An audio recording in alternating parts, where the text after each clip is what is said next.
박해하는 예수라라는 제목으로 여러분과 말씀 나누겠습니다. 오늘 본문인 사도행전 9장은 사울의 회심 이야기입니다. 이 사건을 두고 많은 학자들 또 목사님들은 기독교 역사상 가장 위대하고 가장 중요한 회심 사건이다라고 그렇게 이야기를 합니다.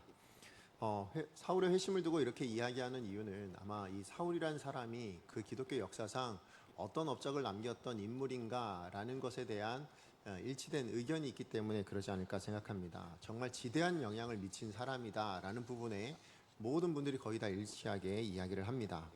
여러분, 일단 어떤 부분이 있을까요? 좀 생각해 보시면 사울은 신약 성경에 13권이나 되는 성경을 쓴 사람이잖아요.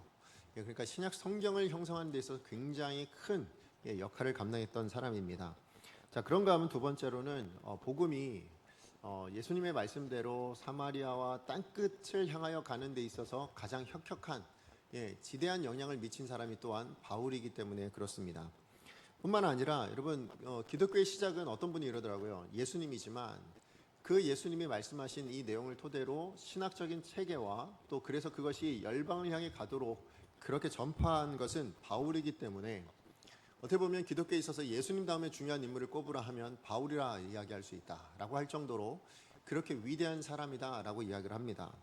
그렇기 때문에 많은 분들이 오늘 본문을 볼 때 어떤 관점으로 보냐면 이렇게 위대한 사람, 하나님의 사람 바울이 어떻게 그리스도의 사람으로 바뀌어지게 되었는가, 그러니까 이전에 사울이란 사람이 어떻게 바울이 되었는가라는 그런 관점으로 본다라는 것입니다. 사실 성도님들도 이 부분을 읽을 때 이런 생각들을 종종 하셨을 거라 생각합니다. 야, 이 사람은 정말 대단한가 보다.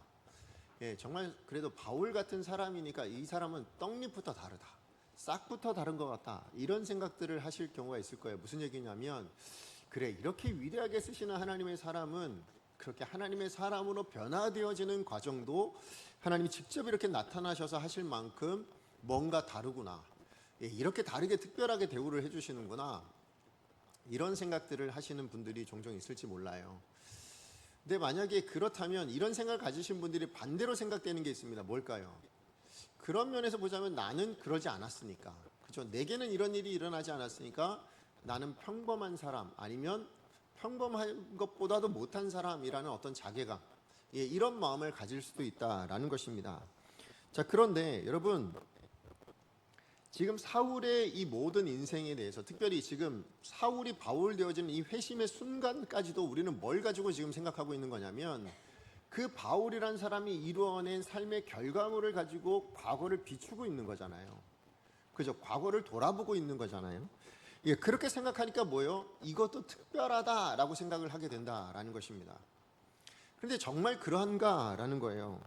그러니까 뭐냐면 하나님은 크게 쓰시는 사람은 크게 역사하셔서 그렇게 일하시는 거고, 작게 쓰시는 사람, 별 볼 일 없는 사람은 그냥 아무렇지도 않게 대하시는, 별 볼 일 없이 대하시는 그런 분이시냐라는 것입니다.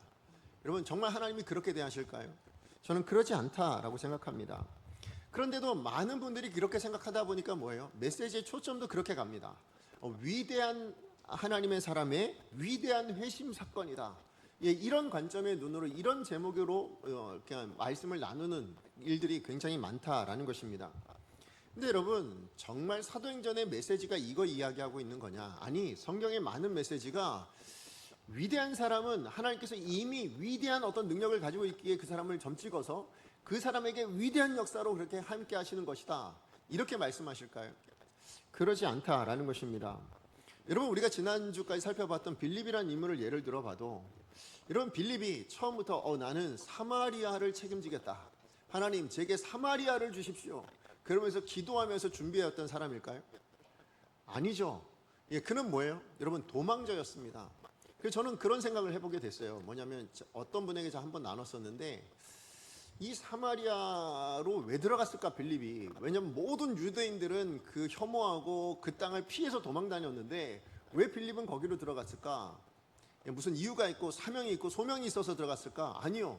저는 오히려 도망가다 보니까 이 유대인들이 여기라면 안 들어오겠지, 여기라면 안 쫓아오겠지 라는 심정으로 들어가지 않았을까라는 생각이 들었어요. 너무 무서우니까, 야, 이 유대인들의 핍박을 피하려면 그래, 유대인들이 혐오하고 있는 이 사마리아 땅까지는 안 들어오지 않겠는가, 그런 마음으로 저는 들어갔을 거라 생각이 돼요.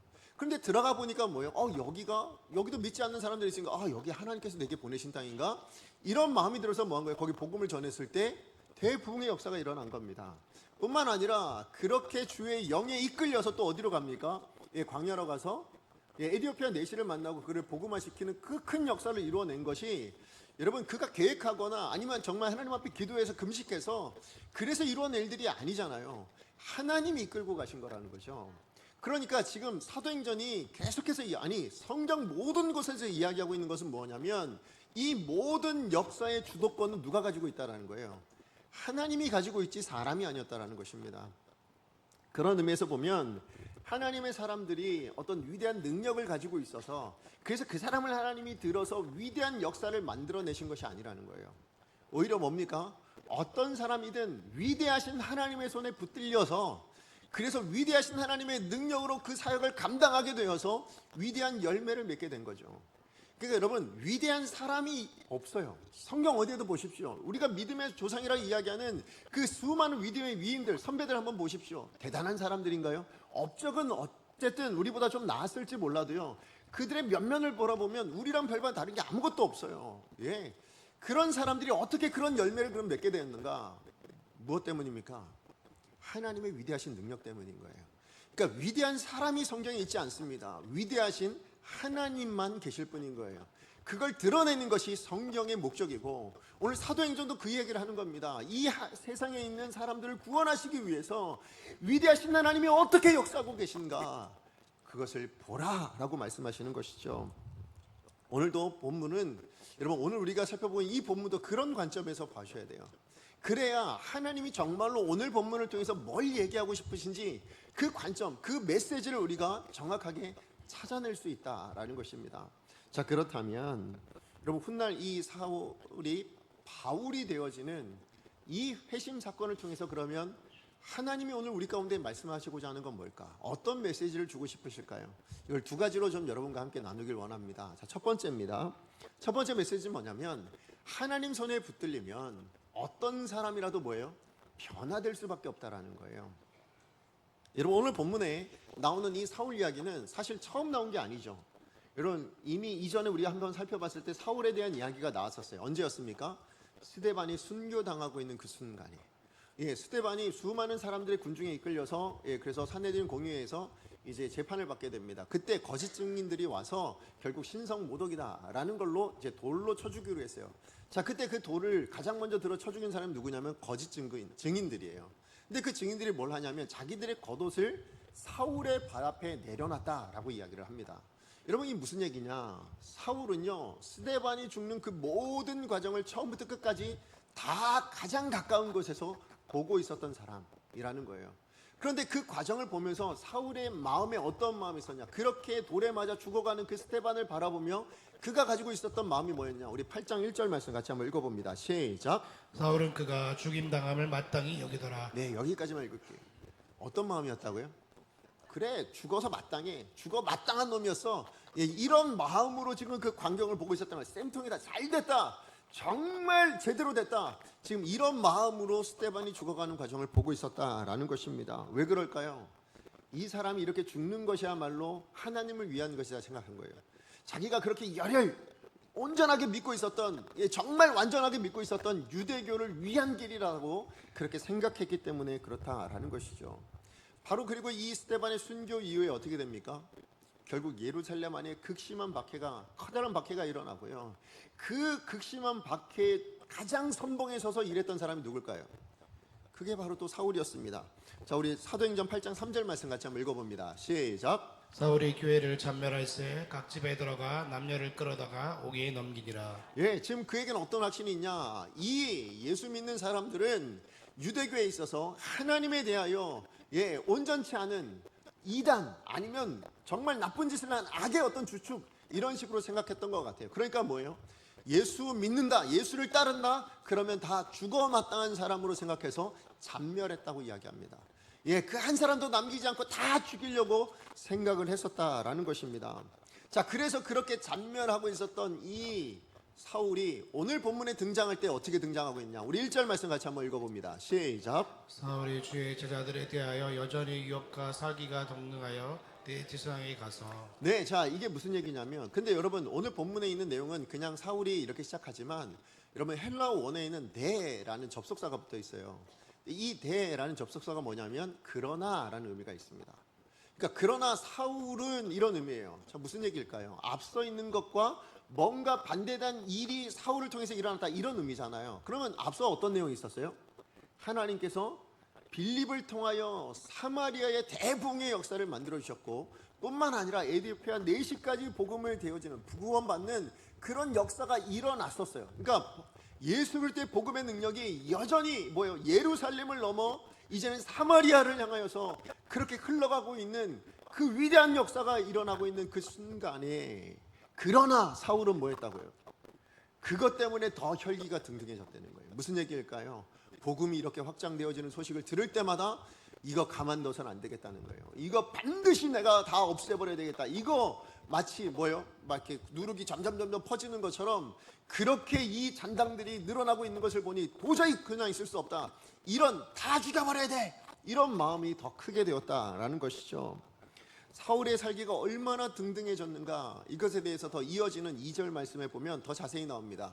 우리 같이 한번 읽어보도록 하겠습니다. 시작. 밤새 여러 회당에 가져갈 공문을 청하니 이는 만일 그 도를 따르는 사람을 만나면 남녀를 막론하고 결박하여 예루살렘으로 잡아오려 함이라. 예, 여기 본문에 나온 이 다메섹은요, 여러분 그냥 우리로 얘기하면 여기 옆에 청라, 아니면 옆에 작전동 이런 동네가 아닙니다. 여러분 여기서 한 대전 조금 지나서 좀 떨어져 있는 거리예요. 한 240km 정도 떨어져 있는, 위쪽으로 떨어져 있는 지방이거든요.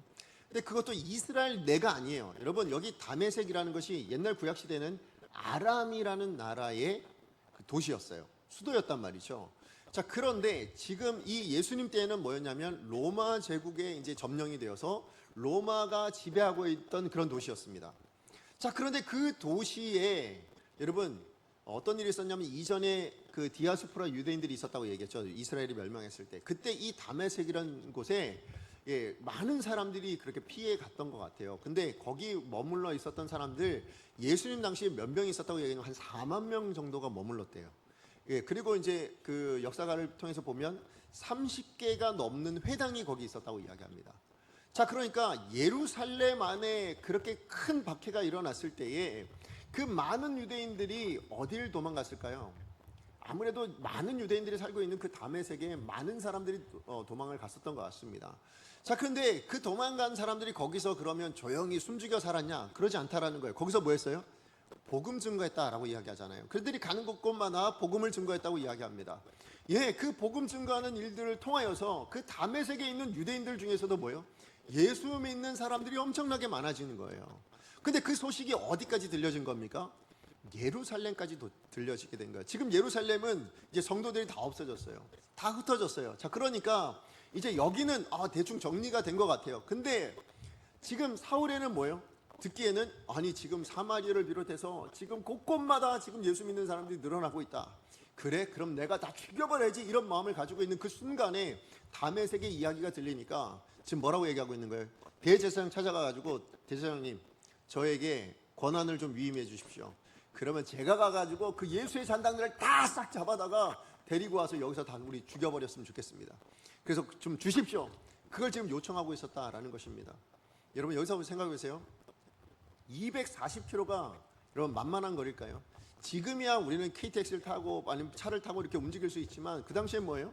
그냥 걷는 것이 거의 대부분, 아니면 마차 타거나, 이게 전부예요. 그러니까 240km를 간다라고 생각한다면 여러분 사람 걸음으로 따지자면 넉넉하게 6, 7일은 걸려야 될 거리예요. 자, 그러니까 그런 거리를 걸어가서 잡아오겠다. 여러분 녹록치 않은 그 과정을 걸어가는데 그것도 누가 보내서 가는 겁니까? 아니죠. 스스로 자의적으로 자기 마음으로 결단해서 가고 있는 거잖아요. 그만큼 지금 예수 믿는 사람들에 대한 죽이고자 하는 그 살기가 얼마나 등등했는가, 이것을 우리가 확인할 수 있다라는 것입니다. 자, 그런데 여러분 여기서 우리가 하나 생각해 볼 것은, 그럼 누가는 왜 이렇게 살기 등등한 사울의 모습을 이렇게 자세히 기록해 놨을까요? 아니, 다른 말로 이야기하면 하나님은 왜 이 성경 기자 누가를 통하여서 이 사울의 이런 살기 등등한, 정말 예수 믿는 사람이 이렇게까지 죽이기로 혈안이 돼 있다라는 것을 이렇게 자세히 기록해 두었냐라는 것이죠. 무슨 이유일까요? 여러분 여기서 이유는 단 하나인 겁니다. 무엇이냐면 여러분 지금 사울의 상태가 구원받을 만한 상태인가 하냐는 거예요. 여러분 지금 사울의 상태가 구원받을 만한 상태입니까? 아니죠. 지금 이 정도라면 누가 보더라도 뭡니까? 이 사람에게는 복음의 비읍자도 들어가지 않을 만한, 그죠? 찔러도 뭐예요? 전혀 바늘도 하나 들어가지 않을 만한 그런 강박한 심령이고, 정말 다른 말로 하면 구제불능의 사람이라는 거예요. 그렇잖아요. 어떻게 복음을 증거한다 해도 이 사람만큼은 믿지 않아. 야, 저 사람에게는 아무리 누가 복음을 전한다 해도 절대 예수 믿지 않을 사람이야 라는 것을 보여주고자 하는 것이 바로 오늘 이 본문의 내용이라는 거예요. 그러니까 사울이 얼마나 구제불능의 인간이었는지, 정말 구원받는 데 있어서는 정말 절망적인 상태에 놓여져 있었던 바로 그 사람이 사울입니다. 이거를 강조하기 위해서 이렇게 기록해 두었다라는 것입니다. 자, 그러니까 여러분 이렇게 복음 듣는데, 이 복음에 의해서 구원받는데 절망적인 인물이다 보니까, 구제불능의 인물이다 보니까 하나님이 취한 조치가 뭐예요? 예수님을 보내신 거예요. 즉 예수님이 나타나신 거예요. 예, 맞습니다. 여러분 예수님이 직접 찾아오시는 거예요. 여러분 우리 이전까지만 해도 지금 우리 성경을 보면 예수 믿는 사람 다 어떻게 예수 믿었어요? 성도들이 전해준 복음을 듣고 믿었잖아요. 그죠? 성도님들이 전해준, 예루살렘에 있는 성도들 어떻게 믿었어요? 제자들이 전해준 복음을 듣고 믿었단 말이에요. 사마리아 사람들 어떻게 믿었습니까? 빌립이 전해준 복음을 듣고 믿었단 말이죠. 예수 보고 믿은 게 아니에요. 그럼에도 불구하고 여러분 그 사람들 다 예수 믿었습니다. 예, 구원의 역사가 일어났습니다. 그런데 이 사울이란 인물만큼은 아무리 복음을 전해도 뭐예요? 들어가지 않을 인물이라는 거예요. 너무나도 절망적인 상태에 놓여져 있는, 너무나도 구제불능의 그런 인간이었기 때문에, 말로 해서는 절대 믿을 인간이 아니었기 때문에 뭐 한 거예요? 예수님이 직접 나타나셨다라는 것이죠. 다시 얘기해서 여러분 오늘 본문에 예수님이 이렇게 짠 나타나신 것은 사울이 위대한 일을 감당해야 될 위대한 인물이기 때문에, 그래서 특별한 모습으로 예수님이 나타나신 게 아니고요. 여러분 이 사울이 얼마나 구제불능이었으면, 이 사울이 얼마나 절망적인 상황이었으면 말로 안 될 것 같으니까 뭐 하는 거예요? 예수님이 나타나셔서라도 구원하시고자 하는 그런 모습을 보여줬다는 거예요. 얼마나 구제불능이었으면 예수님이 오셔야만 했겠냐라는 것을 말씀하고 있다라는 것입니다. 사실 우리는 예수님이 찾아오셨다, 아니면 어떤 성도들이 간증하는 내용들을 들을 때 특별한 어떤 역사를 하나님께서 보여주셨다, 이런 간증들을 들을 때마다 우리는 뭐예요? 부러워하죠. 그죠? 야, 저 사람은 어떤 신앙을 가지고 있기에, 예, 저 사람은 얼마나 대단한 일을 감당하려고 하나님께서 저렇게 크게 역사하셨는가 라고 우리는 부러워합니다. 그래서 나도 그런 은혜를 받았으면 그런 신앙생활 더 잘할 것 같은데, 이런 생각하시잖아요. 여러분 그러지 않아요. 여러분 예수님께서 뭐라고 말씀하셨냐? 여러분 요한복음 20장 29절 말씀 같이 한번 읽어보겠습니다. 시작. 예수께서 이르시되 너는 나를 본고로 믿지 못하냐?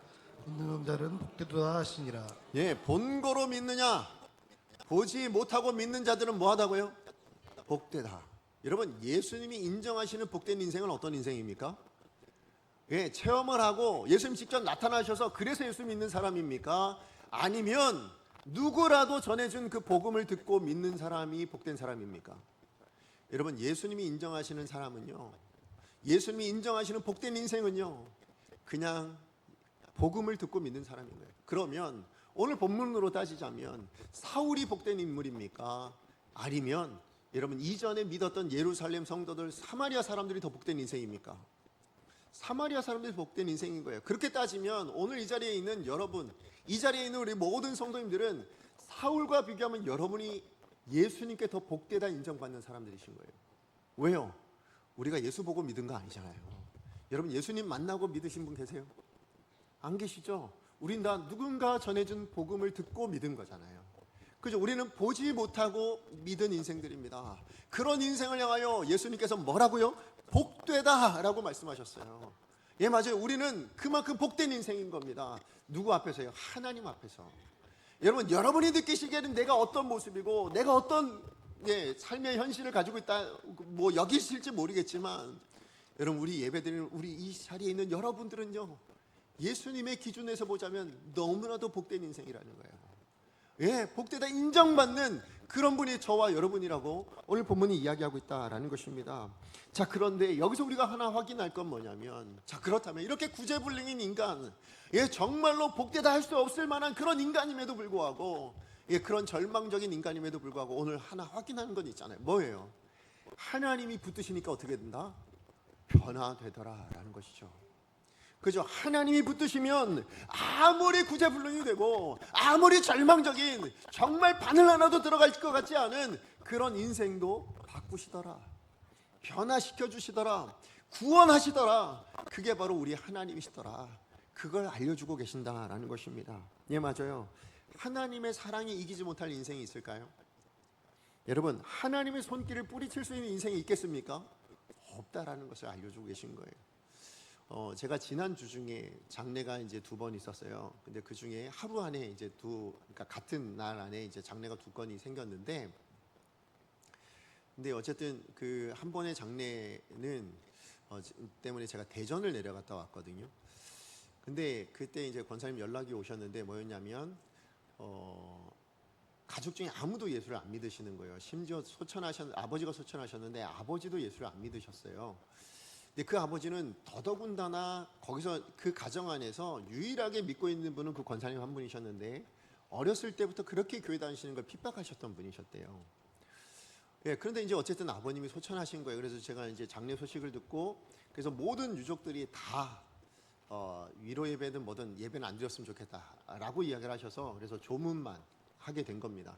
그래서 제가 저 혼자 따로 이제 조문을 다녀오게 됐어요. 그래서 다른 분들은 좀 늦게 가시고 저는 사역이 있어서 따로 조문을 갔는데, 그래서 가서 이제 조문하고 잠깐 앉아서 얘기를 나누는데, 보자마자 그 권사님이 저한테 하신 얘기가 뭐냐면, 목사님 감사합니다 이러시는 거예요. 그래서 제가 너무 놀라서, 아니 장례식장에서 예배도 안 드려지는 그 상황 가운데 제가 뭐 아무것도 한 게 없잖아요. 그래서 뭐가 그렇게 감사한가 싶은 마음에 그냥 뭐 이렇게 바라만 봤어요. 그랬더니 그분이 하신 얘기가 뭐였냐면, 목사님이 얼마 전에, 몇 주 전에 설교를 하셨는데, 그때 뭐였냐면, 만약에 지금 복음을 증거하지 않는다면 하나님의 심판 자리에 섰을 때 후회할 수 있습니다. 그래서 때를 얻든지 못 얻든지 복음을 증거하십시오. 복음을 말씀해 주셔야 됩니다. 그분이 듣든지 안 듣든지 복음 증거하셔야 됩니다 라는 이야기를 들으셨을 때, 그거에 굉장히 도전이 됐대요. 왜냐하면 아버님이 3개월 전에 이제 암 판정을 받으신 건데 3개월 만에 돌아가신 거거든요. 근데 그 암 판정 받고 나서 자녀들이 이제 그 요양원에 보내신 것이 아니라, 병원에 계신 것이 아니라 그냥 집에서 모셨대요. 그래서 권사님이 주중에 내려가셔서 아버님을 돌보셨는데 3개월을 그렇게 하신 거예요. 근데 그렇게 3개월 돌보시는 동안에 아버님은 전혀 예수 안 믿으니까, 근데 3개월, 그러니까 폐암 걸려서 이제 말기라고 나오니까 곧 돌아가실 것 같은데 너무 걱정이 되더래요. 고민이 되더래요. 근데 그 아버지가 어떤 분이라고요? 예수는 절대 믿지 않을, 그렇게 픽박까지 하셨던 그런 아버지시니까, 그래 너무 고민을 하고 있었는데 저의 그 설교를 듣고 결단을 하셨다는 거예요. 내가 복음을 전해야 되겠다. 내가 우리 아버지가 심판대 앞에 섰을 때 후회는 말게 해야 될 거 아니냐, 이런 심정을 가지고, 그러나 예수 믿을 거라는 생각도 안 하셨다는 거예요. 제가 힌트를 이미 드렸죠. 근데 복음을 증거하셨는데요, 그 복음을 듣자마자 흔쾌하게 바로 아멘 하셨다는 거예요.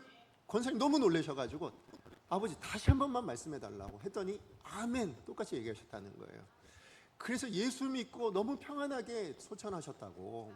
그래서 저는 지금 이 예배가 없어도 너무 감사하다고, 그렇게 저한테, 그래서 목사님 보면 꼭 감사하다는 말을 하고 싶었다고 그렇게 얘기하신 거예요. 그래서 저한테 보자마자 목사님 감사합니다 라고 이야기를 했다라고 하시더라고요. 제가 그 이야기 들으면서 오늘 이 설교 말씀 제가 한 주간 묵상하면서 하나님 주신 마음이 맞구나. 우리가 사람을 그렇게 판단해서는 안 되겠구나. 이 사람은 정말 예수 믿을 만한 사람이 아니고 이분은 정말 예수 못 믿을 거야 라고 생각하는 그런 판단 때문에 어쩌면 우리가 주저하고 있지 않는 거냐고요. 여러분, 하나님이 크실까요? 사람의 고집이 크겠습니까? 여러분, 하나님의 고집이 훨씬 세요. 하나님의 고집은 영원하세요. 그 고집을 꺾을 인간이 없다고요. 그러므로 여러분, 하나님 손에 붙들리면 변화되지 못할 인간이 없습니다. 변화되지 못할 인생이 없어요. 그럼 어찌 해야 되겠습니까? 여러분, 우리가 해야 될 일은 뭘까요? 포기하지 않고 전하시는 겁니다. 그리고 위에서 기도하시면 되는 거예요. 그러면 하나님의 그 역사하심이, 그 하나님의 손이 붙들어 주실 때 반드시 변화되어지는 역사가 나타날 줄로 믿습니다. 자, 그런가 하면 오늘 본문을 통해서 주시는 하나님의 메시지 두 번째는 뭐냐면 하나님의 사람도 예수를 박해할 수 있는 인생이 될 수 있다는 사실을 유념해야 된다는 것입니다.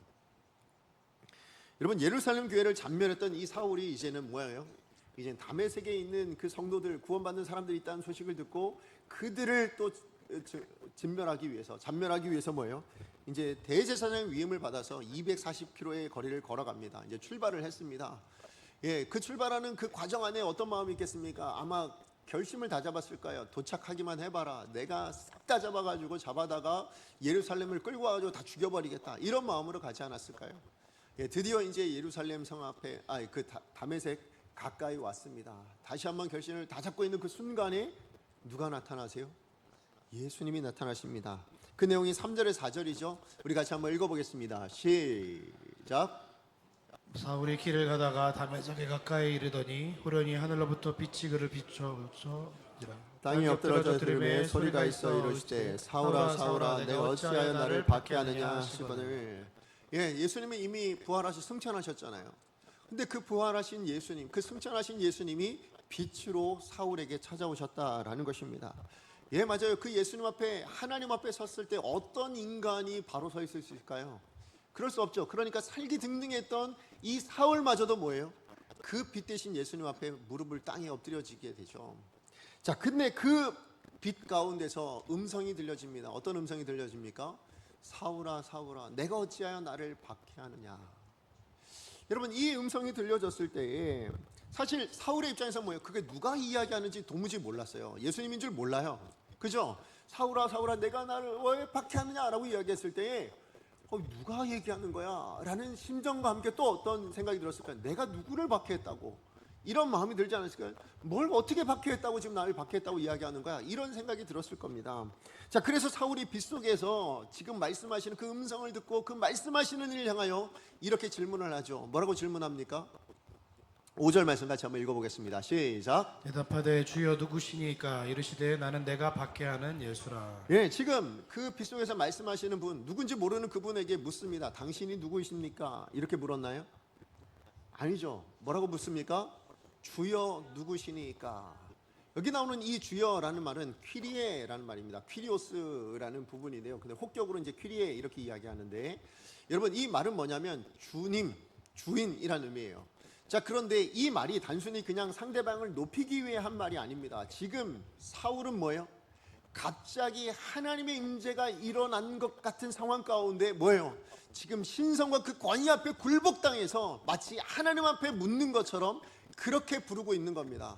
그렇게 부르고 있는데 여러분, 그 부름 앞에 나온 대답이 중요해요. 뭐라고 대답을 하고 있습니까?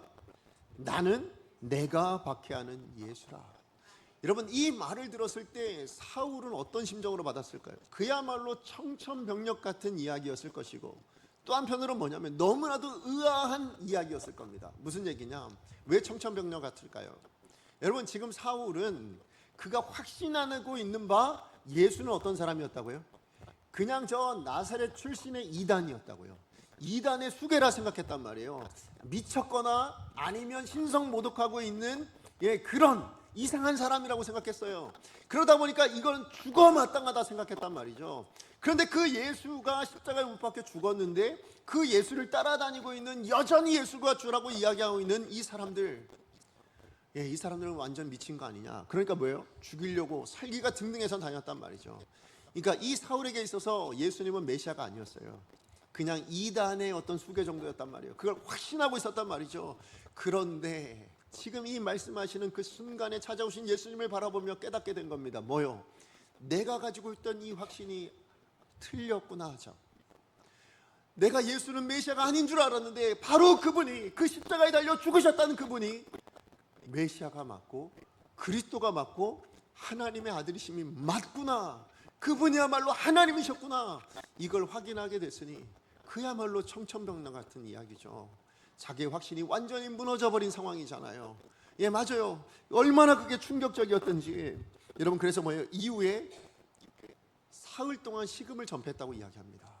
예, 먹지도 마시지 않았다라고 이야기합니다. 얼마나 그게 충격적이었으면 그랬겠냐고요. 그런데 이 답변은 또한 여러분, 이 사울에게 있어서는 도무지 이해가 되지 않는 답변이었습니다. 나는 내가 박해하는 예수라. 이게 왜 이해가 되지 않을까요? 사실 사울은 예수님을 본 적이 없거든요. 여러분, 우리 공생의 사복음서를 살펴봐도 어디에도 예수님이 공생애를 사시는 동안에 사울을 만났다는 이야기가 나오지 않아요. 그죠? 사울처럼 이 중요한 인물을 이야기하는데 만났으면 만났다고 이야기를 했겠죠. 근데 도무지 이야기가 나오지 않습니다. 사울은요, 다소 사람이었어요. 다소에서 태어났어요. 그죠? 길르기야 가말리엘 문화생으로 로마 시민권을 가지고 있는 사람이었어요. 만날 수 있는 접촉점이 없다고요. 만나질 못했는데 무슨 박해를 하고 있냐고요. 예수를 만난 적도 없는 당신은 내가 언제 박해했다고 이야기합니까? 이렇게 물을 수밖에 없잖아요. 게다가 오늘 예수님이 이야기하시는 네가 박해하는 이라고 이야기할 때 이 박해하다라는 단어가요, 디오코라는 단어거든요. 근데 이 디오코라는 단어는 여러분 헬라어로 이 디오코는 그냥 단순히 한 번 때렸다 아니면 한 번 잘못했다 이런 의미가 아니에요. 한 번 핍박했다 이런 의미가 아니고요. 지속적으로 반복적으로 괴롭히고 있을 때, 그렇게 핍박할 때 쓰는 단어가 이 디오코라는 단어입니다. 자, 그러니까 예수님이 지금 이 사울에게 나타나셔 하셨던 답변이 뭐예요? 넌 왜 그렇게 나를 지속적으로 반복적으로 그렇게 괴롭히고 나를 박해하고 있느냐? 지금 그렇게 이야기하고 있는 거예요. 지금 그렇게 묻고 있을 때 당연히 그 얘기를 들었을 때 더 어떤 심령일까요? 제가 언제요? 만약에 지금 여러분 앞에 나타나셔서 예수님께서 너는 왜 나를 그렇게 박해하고 있니? 라고 이야기하신다면 여러분 뭐라고 얘기하시겠어요? 제가 언제요? 저 예수님 본 적도 없는데 예수님 언제 나한테 나타나셨다고요? 이렇게 이야기하지 않겠습니까? 예, 맞아요. 지금 예수님이라고는 한 번도 만난 적이 없는, 그러니까 예수님과는 일면식도 없는 이 사울에게 나타나셔서 예수님께서 뭐라고요? 네가 박해하던 예수야 라고 이렇게 말씀하시는 이 내용. 자, 그렇다면 여기도 우리가 한 가지 생각해 봐야죠. 예수님은 왜 이렇게 말씀하셨을까요? 분명히 예수님도 사울을 본 적이 없잖아요. 그 예수님이 더 잘 아실 거 아니에요. 그런데 왜 사울에게 나타나셔서 네가 나를 박해하고 있다고, 왜 나를 박해하느냐고, 나를 박해하는, 네가 박해했던 바로 예수라고 자기를 소개하고 있는 이 이유가 어디 있을까요? 여러 가지가 있겠지만 가장 먼저는 저는 이렇게 생각합니다. 사울이 예수님을 부인하고 있는 그것이 바로 예수님을 박해하고 있는 거예요. 자, 이게 무슨 얘기냐면, 여러분 사울은 예수님을 인정하지 않죠. 일단 메시아로 인정하지 않습니다. 구세주로 인정하지 않습니다. 하나님의 독생하신 아들이라고 인정하지 않아요. 그 모든 것을 다 부인합니다. 오히려 미치광이 아니면 신성모독자, 이단의 괴수 이런 식으로 생각을 했단 말이죠. 그런데 여러분 여기서 우리가 기억해야 될 거, 이렇게 부인하는 게 왜 박해하는 거냐? 여러분 히브리서 기자가 이런 얘기를 해요. 하나님을 기쁘시게 하는 믿음이 있대요. 근데 그 믿음에 두 가지가 있는데 두 가지 중에 가장 먼저가 뭐였습니까? 혹시 기억하세요? 그가 계신 것을 믿는 겁니다. 그러니까 하나님이 존재하십니다. 그 존재를 인정하는 것만으로도 뭐라고요? 하나님을 기쁘시게 하는 것으로 여긴다라는 거예요. 왜 그럴까? 반대를 생각해 보시면 돼요. 여러분 자녀가 부모님에게 할 수 있는 가장 큰 불효가 뭘 것 같으세요? 여러분 부모님의 마음에 가장 큰 상처를 줄 수 있는 불효가 뭘까요? 저는 그게 바로 부모가 자녀를 외면하는 거라 생각합니다. 그죠? 자녀가 부모를 외면하는 거, 자녀가 부모를 부인하는 거, 인정하지 않는 거, 예, 이것이야말로 여러분 가장 큰 상처이지 않을까요? 예, 가난하다고, 예, 모른 척하고, 아니면 별 게 없다고 그냥 외면하고 살아가는 그런 자녀를 둔 부모님이라면 여러분 그것만큼 가슴 아픈 게 없잖아요. 여러분 학교에서 우리 자녀들도, 아니면 직장 내에서도 마찬가지예요. 여러분 사람에게 가장 큰 상처를 줄 수 있는 게 뭔지 아십니까? 그게 왕따하는 거예요. 그렇죠? 없는 사람 취급하는 거예요. 예, 그 사람이 있든 말든 아무 신경 쓰지 않고 그냥 외면해 버리는 것, 그게 바로 사람에게 가장 큰 상처를 주는 거 아닙니까? 하나님에게도 마찬가지인 거예요. 하나님이 존재하시는데 그 하나님을 인정하지 않는 사람들을 볼 때, 하나님이 이 땅을 창조하셨고 그 창조하신 피조물들을 우리 가운데 허락하시기 위해서 우리도 주신 거죠. 우리를 만드셨잖아요. 그런데 그 만드신 창조주를 부인하고 있는 우리 인생을 바라볼 때 하나님이 어찌 슬프지 않으실 수 있겠어요? 그 슬픔이 얼마나 큰 상처가 되시겠냐고요. 근데 오늘 지금 예수님이 그 얘기 하시는 거예요. 사울이 예수를 부정하고 있습니다. 부인하고 있습니다. 그러니 그 예수님께서 마음에 입은 상처가 얼마나 크시겠냐고요. 그것이 끊임없이 계속되고 있으니 그것이 박해하는 것이다 여기서요. 나에게 너무나도 큰 상처를 주고 있는 것이라고 그렇게 말씀하고 있다라는 것이죠. 자, 그런가 하면 또 예수님께서 왜 이렇게 상처받는다라고 이야기하느냐, 왜 이렇게 박해하고 있다라고 생각하고 있느냐, 그것은 지금 사울이 대제사장과 다른 유대인들과 함께 뭐예요? 지금 성도들과 교회를 박해하고 있잖아요. 그것을 보고 또 예수님이 자기를 박해한다라고 그렇게 여겼다라는 것이죠. 사실 여기 나오는 이 유대인들, 여러분 사울이나 대제사장이나 다 뭐예요? 하나님 믿는 사람이죠. 그죠? 하나님 믿는 사람들이에요. 게다가요, 여러분 구약의 율법을 누구보다도 열심히 열렬하게 목숨을 다하여 지켜냈던 사람들이 바로 이 유대인들이었습니다. 그러니까 이들은요, 지금 왜 이 예수님과 그 다음에 이 교회와 성도들을 핍박하고 있습니까? 그게 하나님을 위한 일이라 생각했어요. 그게 율법을 지키는 것이라 생각했단 말이죠. 율법에 옳은 것을 행하는 것이라고 그렇게 여겼단 말이죠. 그런데 그렇게 하나님을 위해서 하는 일이라고, 그렇게 율법을 위해서 그것을 옳은 것이라고 여겼던 이 일이 여러분 예수를 박해하는 일이었다고, 그렇게 지금 예수님께서 말씀하고 있다라는 것입니다. 하나님 보시기에 결탄코 옳은 일이 아니었다라고 말씀하고 있는 거예요. 여러분 맞아요. 지금 이 본문 안에서 우리가 확인할 수 있는 건 뭐예요? 예수님의 이 박해, 여러분 예수님이 박해당했다라고 말씀하시는 이 순간에 이 이야기를 통해서 우리가 확인할 수 있는 것, 박해를 당하고 고난을 당하고 있는 그 교회와 성도들을 예수는 뭐라고 여겨요? 자기 자신으로 여기고 계시다고요. 그죠? 그래서 이 일 때문에 여러분 이 사건을 겪고 나서 여러분 그래서 이 사울이 바울된 이후에 여러분 여러 서신서를 쓰면서 그 교회들마다 편지를 보내면서 한 얘기가 뭔지 아십니까? 여러분 교회는 예수 그리스도의 몸이라고 이야기를 합니다. 그죠? 그래서 여러분 예수 그리스도의 몸이고, 그래서 우리 성도는 그 몸의 지체라고 그렇게 이야기합니다. 누구의 지체가 되는 거예요? 예수님의 지체라고요. 이 마음이, 이 생각이 어디서부터 나왔을까요? 오늘 본문의 이 예수님의 이 사건을 너무나도 분명한, 너무나도 명확한 이 사건, 이 예수님의 말씀을 듣고 깨닫게 된 겁니다. 아, 그렇구나. 성도는, 교회는 예수님의 몸이구나. 예수님께서 그렇게 인정하시고 그렇게 여기고 계시는구나. 다른 말로 이야기하면 여러분이 고난을 당하고 여러분이 아픔을 당할 때요, 하나님이 모르신다, 아니면 하나님이 아무것도 조치를 안 취하신다 생각하시겠지만 그러지 않아요. 여러분이 고난당할 때 누가 고난당하고 계신다 생각해요? 예수님은 내가 고난당한다 생각하고 계세요. 왜요? 여러분이 지체니까, 여러분이 몸이니까요. 그런데 그 예수님이 고난당하실 때 그럼 하나님은 그냥 두고 보실까요? 아니요. 예수님이 그 십자가의 고난을 당하셨을 때 하나님 어떻게 하십니까? 역사하셔서 그 십자가로 영광을 만들어내시잖아요. 그게 우리 하나님이시라고요. 부활의 역사를 예비케 하신 분이 하나님이시라고요. 그렇다면 우리가 고난을 당할 때 그 고난을 예수님은 나의 고난으로 여기고 계시는 그 예수님을 바라보는 하나님께서 그냥 내버려 두실까요? 결단코 그럴 일이 없다라는 겁니다. 여러분, 그러므로 여러분 내가 어떤 존재인가를 기억하셔야 돼요. 여러분 스스로를 바라보실 때요, 여러분의 지금 현 상황, 여러분의 지금 현 실존, 이것만 보고 여러분을 평가하지 마십시오. 하나님은, 예수님은 여러분을 예수님의 몸으로 여기고 계시고 예수님 자신이라고 여기고 계신다고요. 우리 하나님도 그래서 우리를 바라볼 때 뭐예요? 똑같은 시선으로 보고 계시는 줄로 믿습니다. 그런 의미에서 여러분 우리가 하나 더 기억해야 될 게 뭐냐, 그렇다면 우리가 이 땅을 살아가는 동안에 여러분 우리가 만약에 삶의 순간순간마다 예수 믿는 사람임에도 불구하고 예수를 망각하고 산다면, 여러분 삶의 현장으로 돌아가셨을 때 교회 안에서는 예수님 부르짖고 성경 말씀을 때는 예수님을 생각하지만 실상 여러분의 삶의 자리에서는 세상과 똑같은 가치관을 가지고 예수 안 믿는 사람과 방불한 그런 삶을 여러분 살아가고 계신다면, 여러분 그것이 예수님의 시각에서 뭐가 돼요? 예수님을 박해하고 있는 것이 된다고요.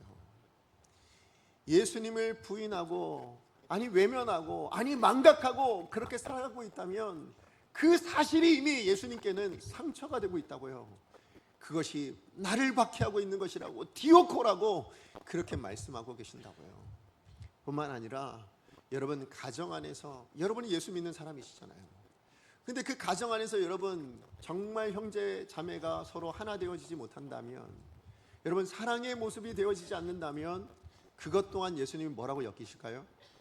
그것이 박해하는 것이라고, 예수님께 상처를 입히는 것이라고, 내 몸에 피해를 주고 있는 것이라고 그렇게 여기신대요. 여러분 가정 안에, 아니면 우리 교회 안에, 더 나아가서 여러분이 서는 자리마다 여러분을 통해서 드러나야 될 건 사랑이어야 합니다. 그죠? 왜요? 여러분이 예수의 몸으로 거기에 계시는 거거든요. 그런데 여러분이 그것을 망각하고 서로 미워하고 아니면 서로 하나 되지 못하고 여러분 그렇게 사랑의 관계가 이루어지지 않는다면 그 사실이 예수님께는 박해가 될 수 있다고요. 우리 예수 믿는 사람인데요, 우리 하나님 믿는 사람인데요, 그럼에도 불구하고 예수님이 나타나셨을 때에 우리를 바라보며 너는 왜 나를 박해하고 있느냐고, 디오코, 그렇게 지속적으로 반복적으로 나를 이렇게 박해하고 있느냐고, 내게 상처를 주고 있느냐고 그렇게 말씀하실 수 있다라는 거예요. 여러분 이 예수님의 말씀 앞에 여러분은 자유하십니까? 오늘 이 시간에 여러분 앞에 예수님이 나타나신다면 너는 나를 기쁘시게 하는 자였다, 너는 나를 기쁘게 하는 사람이었다 라는 이야기를 듣겠습니까? 아니면 너는 나를 이렇게 박해하고 사니 이야기를 들으시겠습니까? 여러분 자신을 한번 돌아보십시오. 여러분의 삶을 한번 돌아보십시오. 그러나 중요한 건 지나간 삶이 저는 아니라고 생각해요. 저 지나간 과거는 우리가 어떻게 할 수 없잖아요. 그러나 여러분 앞으로 다가오는 삶은 여러분이 만들어 가시는 겁니다.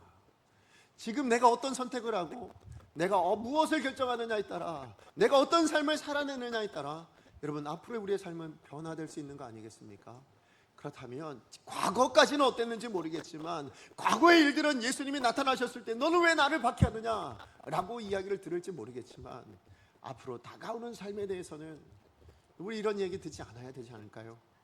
오히려 반대로 뭐라고요? 너는 나를 기쁘게 하는 삶을 사는 사람이었구나, 야 너는 왜 이렇게 나를 기쁘게 하니, 이런 이야기를 들을 수 있는 저와 여러분 우리 강성교회 모든 성도님들이 되어지기를 간절히 소망합니다. 그러므로 여러분 망각하지 마셔야 돼요.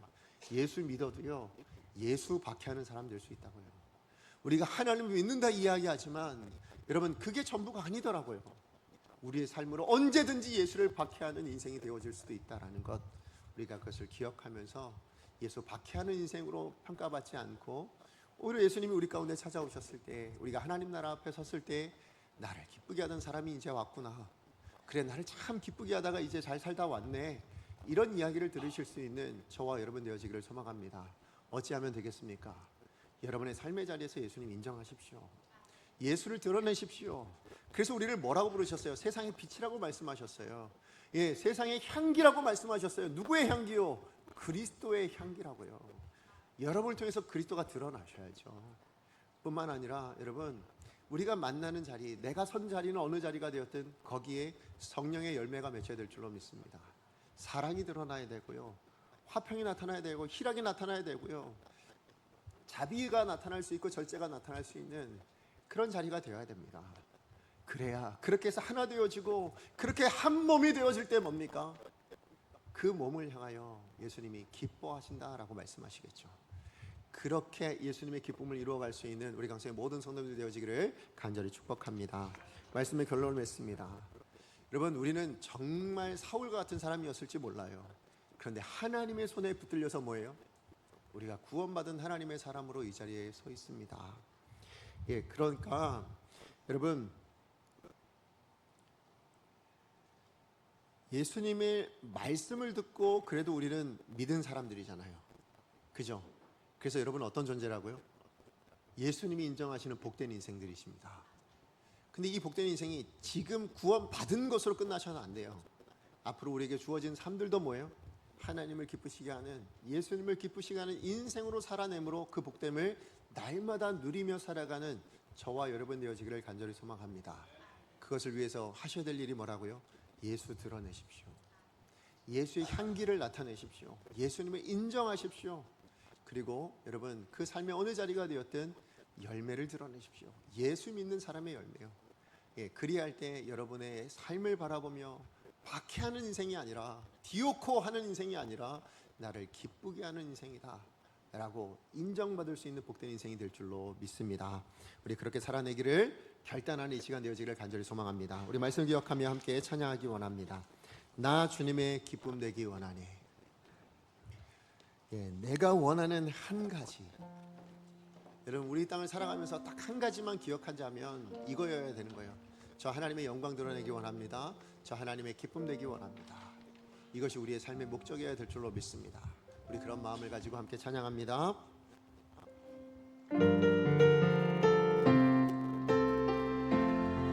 나 주님의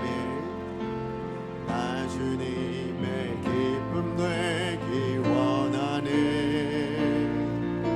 내 마음을 새롭게 하소서. 새 부대가 되게 하여 주사. 주님의 빛 비추게 하소서. 내가 원하는 한 가지. 주님의 기쁨이 되는 것. 내가 원하는 한 가지. 주님의 기쁨이 되는 것. 겸손히 내 마음 드립니다. 나의 모든 것 받아주십시오. 나의 모든 것 받으소서. 나의 마음 깨끗게 하여 주사. 나의 마음 깨끗게 하여 주사. 오직 주님의 길로 그 도를 쫓아 행하는 예수님의 제자 되게 하여 주시옵소서. 내가 원하는 한 가지. 주님의 기쁨이 되는 것.